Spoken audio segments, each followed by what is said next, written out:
오늘 시간에는 마태복음 23장 7절로 9절을 중심으로 해서 뜻을 정하시고 진리로 난 성부의 자녀라는 제 말씀 상고하는 가운데 은혜 받기를 원합니다.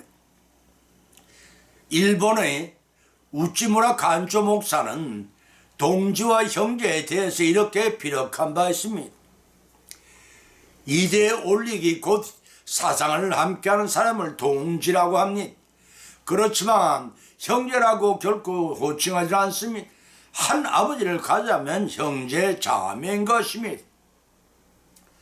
성령 야고보서 1장 8절에서 밝혀놓기를 그런 뜻을 정하고 진리의 말씀은 우리를 낳으셨도다라고 밝게 기록해놓고 있습니다.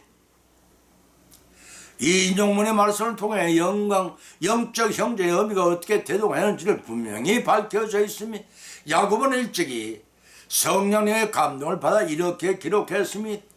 우리는 하나님의 자녀가 되어야 서로 형제 자매일 수가 있습니다.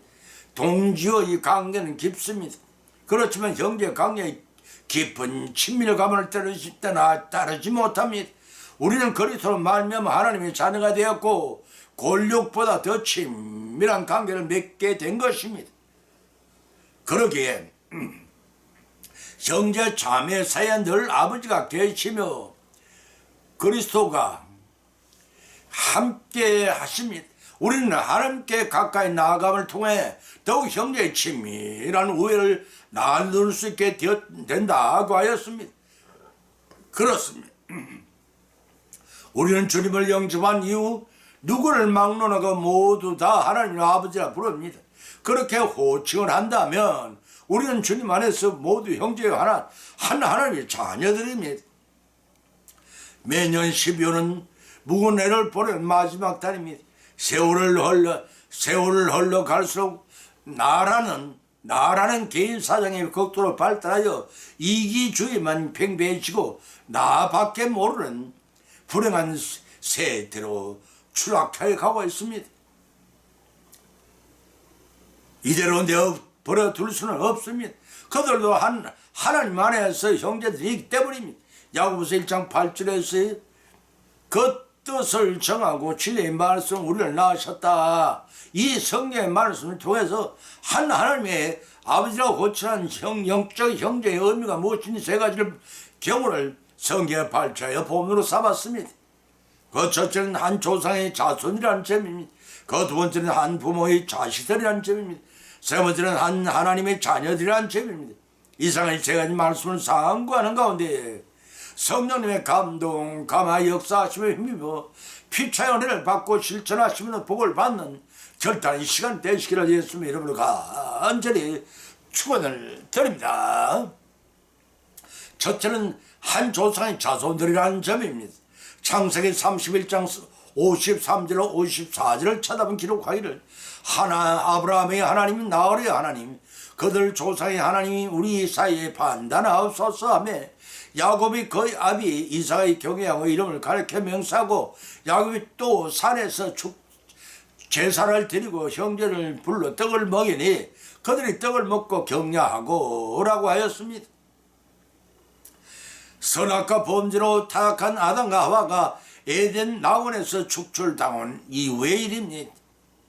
그들 부부는 세상을 살아가면서 가인과 아벨 형제를 낳았지만 하나님께 드린 제사 문제로 형이 동생을 죽이는 인류 최초의 비극적인 살인사건이 발생을 합니다. 그 사건은 단순한 살인사건이 아니었습니다. 그것은 하나님 중심의 사람과 세상 중심의 욕심 중심 두 부류의 사람이 대동하고 선악에 쟁투하는 원인을 제공하였습니다. 속이며 쟁취하고 죽이는 죄악 세상의 표징이기도 했습니다. 그러나 이들 두 부류가 한 조상의 자손을 성경 기록하고 있습니다. 그런데 세상 중심적이고 자기 중심적인 사람들이 죄악 세상에 번창하고 하나님의 아들이 사람의 딸들과 결혼을 하고 타락하고 부패한 세상을 하나님 더 이상 방치하실 수가 없었습니다. 노아의 홍수 심판이 곧 내려졌습니다. 노아의 홍수 심판 이후에 방주에서 난 노아와 그 아들에게 창세기 9장 11절에서 하나님이 축복하시기를 이르시되 생육하고 번성하여 땅에 충만하라고 하셨습니다. 창세기 1장 28절로 29절에 동일한 말씀이 나옵니다. 이는 하나님께서 아담과 하와를 축복하신 이후 처음으로 홍수에 살아남은 노아의 일족에 내리신 축복이셨습니다. 하나님께서 축복하신 그대로 그 후손 중에서 믿음의 조상 아브라함이 태어났고 다윗의 혈통을 통해 여인의 후손인 구소주 예수 그리스도가 탄생하시는 축복을 받았습니다.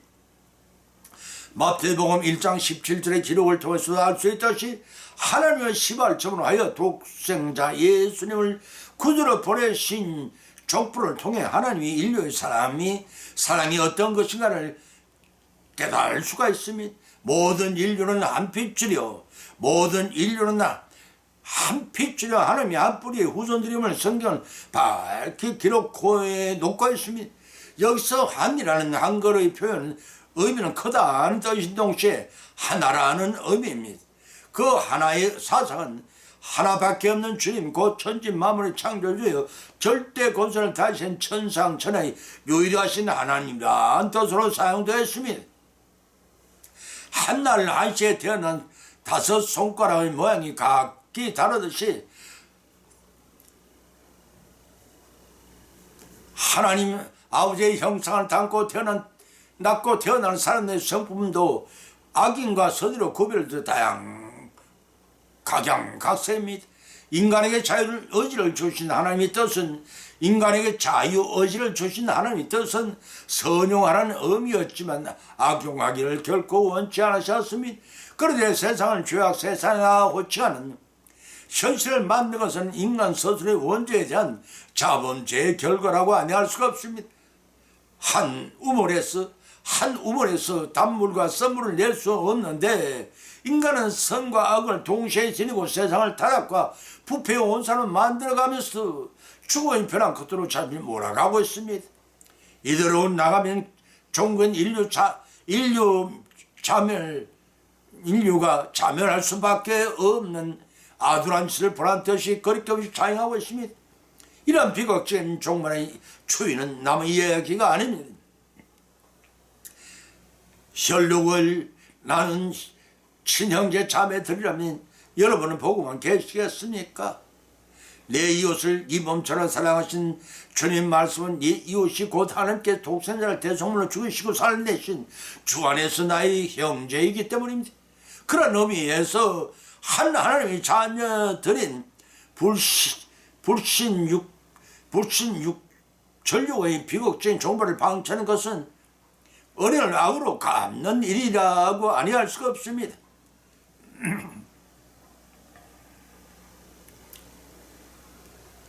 본문 53절에서도 기록하기를 야곱이 그 아비 이삭이 경외하는 이를 가르쳐 맹세하고라고 했습니다. 이삭과 불가침 조약을 맺은 라반은 믿음의 조상 아브라함이 섬겼던 하나님과 우상을 섬겼던 나홀과 데라 등 옛 조상의 이름을 거론하며 정거자로 내세웠습니다. 그렇지만 야곱의 할아버지 아브라함이 믿었고 아비 이삭이 경외했던 하나님을 가르쳐 맹세함으로써 주님 안에서 한 자손인 밝히 증거했던 것입니다.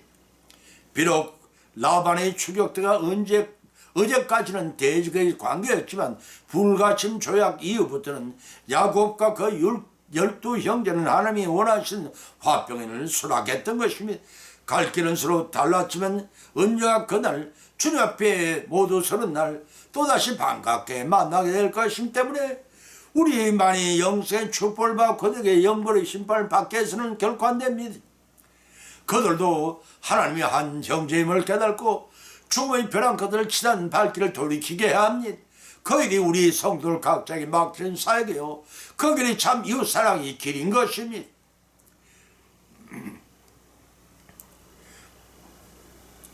한 하나님 안에서 영재인 그들을 주님 앞으로 인도하여 구원하는 첩경의 영세의 축복을 받도록 전도함으로써 하나님을 기쁘게 해드리는 우리 모두의 삶이 성도로 이끌어 나가시기를 예수님 이름으로 축원드립니다. 두 번째는 한 부모의 자녀 자식들이라는 것입니다. 창세기 42장 11절로 13절을 쳐다본 기록하기를 우리는 다 한 사람의 아들로서 독실한 자니 종들은 정탐꾼이 아니니이다. 요셉이 그들에게 이르되 아니나 너희가 이 나라를 틈을 옆으로 왔느니라. 그들이 가로되 주의 우리들은 12 형제로 가나안 땅에 한 사람의 아들이라. 말째 아들은 오늘 아버지와 함께 있고 또 하나는 없어졌나이다 라고 이실촉구했습니다. 온갖 풍상을 겪은 후에 언제나 하나님께 하시는 하나님의 도우심을 입고 애굽의 총리 대신에 오른 요셉은 양식을 구하러 온 10명의 형들을 단번에 알아볼 수가 있었습니다. 형들은 감히 고개를 들 수 없는 처지였지만 죽은 것으로 기억해서 마저 사라진 동생 요셉이 애굽의 총리 대신이 되었다는 사실을 꿈에도 생각할 수가 없었던 것입니다. 그들을 내려다보는 요셉의 심지어는 지난 날들이 주마당처럼 스쳐 지나갔을 것입니다. 아버지 야곱의 총애를 받아 채색 옷을 홀로 입고 살던 시절 꾸었던 꿈이 현실로 재현되고 있었습니다. 그것은 창세기 37장 7절의 꿈의 기록을 찾으면 우리가 밭에서 곡식을 묵더니 내 단은 일어서고 당신의 단들은 내 단을 둘러서 절하되이다 하는 꿈의 내용과 동구절에서 요셉이 다시 꿈을 꾸고 그 형들이 고하여 가로되 내가 또 꿈을 꾼 적 해와 달과 11별이 내게 절하야 되이다 하는 요셉의 꿈이 현실로 나타난 것이었습니다. 요셉의 꿈의 계시처럼 10명의 형님들이 자신에게 머리를 숙이고 있는 모습을 보면서 그런 적정을 진정하며 형들의 마음을 떠보기로 작정하고 마음을 떠보기로 작정한 형들을 애굽의 정탐꾼으로 몰아갔던 것입니다. 10명의 형들은 억울한 누명을 벗기 위하여 애굽의 총리 대신 요셉에게 이실적고하게 이르렀기를 보면 7절을 찾아보면 우리는 다 한 사람이 아들로서 독실한 자니 정탐꾼이 아니니이다 라고 황급히 변호했습니다. 그랬더니 요셉이 시신을 띠고 너희가 이 나라의 틈을 옆으로 왔느니라고 욱박질렀습니다. 그들 10명의 형들은 죽을 지경이었을 것입니다. 오늘날의 간첩 누명을 벗지 못하면 생명까지 부지하지 못할 절세의 형편에 몰렸을 것이며 궁세가 형편에 몰렸을 것이며 그러나 형들 중에서 한 형님이 우리는 12 형제를 가나안 땅에 한 사람의 아들이라. 말째 아들은 아버지와 함께 있고 또 하나는 없어졌나이다라고 고백을 하면서 가나안 땅에 흉인에 들어서 가죽을 굶기지 않으려고 양식을 구하러 왔다고 자초지종을 조용하게 변호했습니다. 이런 사실을 고하면서 정탐꾼이 아니라 기근을 피하고 식량을 구하려 온 애굽에 온 평범한 사람들임을 강조하는 형들을 바라보면서 요셉은 강한 형제를 주체할 수가 없었습니다. 아버지의 편애와 총애를 시기 질투하여 자신을 대상에 팔아넘겨 애굽에 종살이를 하며 고생을 한 때를 생각하면 복수의 칼날을 휘두르고 싶기도 했지만 불쌍한 마음이 들었습니다. 선으로 악을 이긴 것이었습니다. 그것이 하나님이 진정으로 원하시는 형제애였습니다. 형제애이었던 것입니다. 바로 이와 같은 형제애로 우리 주 안에서 구원받은 형제나 구원받기로 작전자들을 복음 전도를 통해 죽음을 대열해서 구원해내야 합니다. 신자이든 불신자이든 우리 인류는 다 한 분 하나님의 아버지라 부르는 아버지의 자식들이기 때문입니다. 그런 의미에서 혈육을 나눈 형제가 죽어가는데 살려내는 것이 너무나도 당연한 것은 한 아버지의 형제를 죽여서 생명을 구원한 일이 성도의 의무의 도리라고 할 것입니다. 이런 의무와 도리를 일시적으로 행사하면 그치지 말고 지속적으로 수행함으로써 선으로 악을 이겨 하나님 기쁘게 드리는 우리 모두의 축복받는 영생의 삶을 성편 나가시기를 예수님의 이름으로 간절히 축원을 드립니다. 세 번째는 하나님의 자녀들이라고 했습니다. 마태복음 23장 7절 9절을 참 기록하길 시장에서 문안을 받는 것과 사람에게 랍비라 지함을 받는 것 좋아하느니라. 그러나 너희는 납비라 취함을 받지 말라. 선생은 하나이니 너희는 다 형제니라. 땅에 있는 자를 아비라 하지 말라. 너희 아버지는 하나이시니 곧 하늘에 계신 자니라 고 하셨습니다. 보면은 영적인 아버지와 영적인 형제가 누구인가를 밝혀주고 있는 말씀입니다. 본 8절에서의 말씀은 예수님께 너희는 납비라 취함을 받지 말라고 하였으니, 본절의 말씀은 공개 서상에서 인사받기를 즐기는 바리새인들에 대한 책망이 아닙니다. 제자들과 예수님을 따르는 무리들에게 겸손한 자세를 지닌 삶을 사는 교훈이십니다. 다시 말해서 지도자가 되거나 교회에 주어진 권위나 종교의 마음을 자체를 금하신 것이 아닙니다. 개인적인 명예욕과 공명심으로 교회 내 종교적인 계급을 형성하고 하는 영광을 가로채는 것을 경계하신 말씀입니다. 교회 위계의 질서는 구성원인 성도들의 한 분의 주님과 한 분의 서성인이신 예수님 머리로 한 지체들입니다. 때문에 성도들 간에는 섬김과 봉사의 자세만 요구될 뿐 가르치는 신분이라고 자신을 높이거나 종교적 계급 의식을 갖지 말는 것입니다. 그래서 본 중반절 이하에서 너희 선생은 하나님이요 너희는 다 형제니라고 하셨습니다. 여기서 현 선생은 하나님, 예수님, 성령 등을 지칭할 수도 있지만 문맥상으로는 예수님을 가리켜서 알 수가 있습니다. 예수님께서는 세상의 참 선생으로 자신밖에 없음을 계시하면서 성도들 상황과는 불평등한 계급이 존재할 수 없고 오직 섬김의 도만이 필요함을 강조하셨습니다. 그렇게 강조하신 이유에 대해서 본절을 말미해서 너희는 다 형제니라고 천명하셨습니다.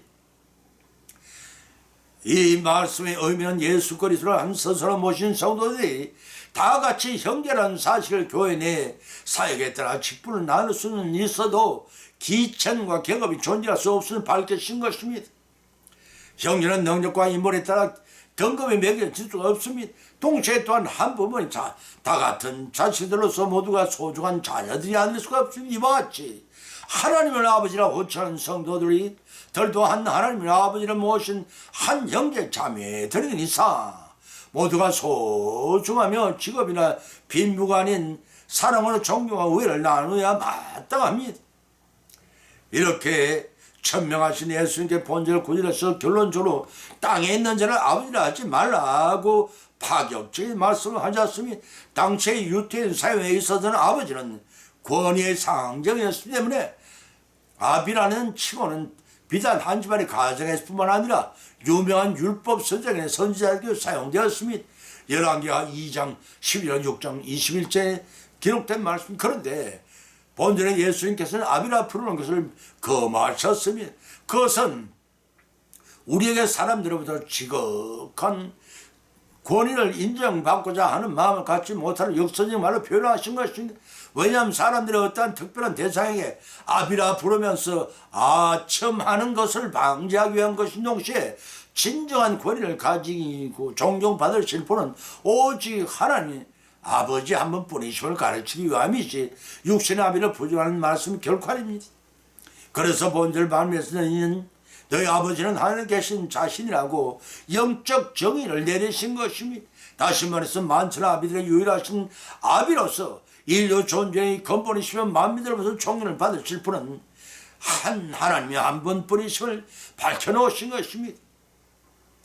예수님을 구주로 영접한 성도들이라면 주님 안에서 모두가 한 형제요 한 하나님의 자녀됨을 새삼 깨닫고 형제 애를 발휘하는 삶을 지속해 나가야 할 것입니다. 그런 가운데 서로 돕고 서로 나누며 하나님 기쁘시게 해드리는 자녀들이 되어 예배하신 영생의 축복을 다 받고 성취시켜 누리시기를 예수님 이름으로 간절히 축원드립니다. 결론 말씀입니다. 오늘 본문 말씀 사항과는 가운데 빛의 은혜를 받았고 또한 세 가지 교훈을 받은 줄 압니다. 첫 번째는 성부라 호칭한 하나님의 자녀는 한 핏줄 한 조상들의 자녀라는 것입니다. 두 번째는 성부라 호칭하는 하나님의 자녀는 한 부모의 자식으로 태어난 형제라는 것입니다. 세 번째는 성부라 호칭하는 하나님의 자녀는 하나님을 아버지라 호칭하는 하나님의 자녀들이라는 것입니다. 이와 같이 뜻을 정하시고 진리로 난 성부의 자녀라는 엄연한 사실을 명심하시고 천하보다 더 귀한 그들의 생명을 하나님의 배에 인도하여 구원해내야 하는 사명을 우리 모두가 지니고 있습니다. 이러한 교훈을 받은 것으로 거치지 마십시다. 주님 안에서 영적으로 맺어진 형제를 발휘하여 세 가지 말씀 우리 시간을 가져 실천하고 적용함으로써 성령의 역사하심에 힘에 믿음이 성숙되기를 바랍니다. 그리고 잘 익어져서 예배하시는 하늘의 복을 다 받고 영생은 복문을 성취해 누리시기를 예수님의 이름으로 간절히 축원을 드립니다. 찬송가 445장을 올립니다.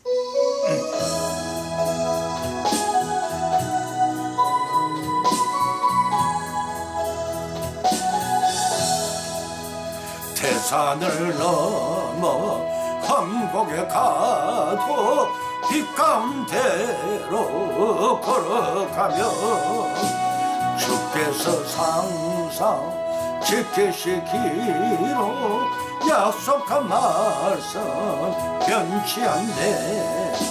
하늘의 영광 하늘의 영광 나의 맘속에 차고도 넘쳐 할렐루야를 힘차게 불러 영원히 주님을 찬양하리.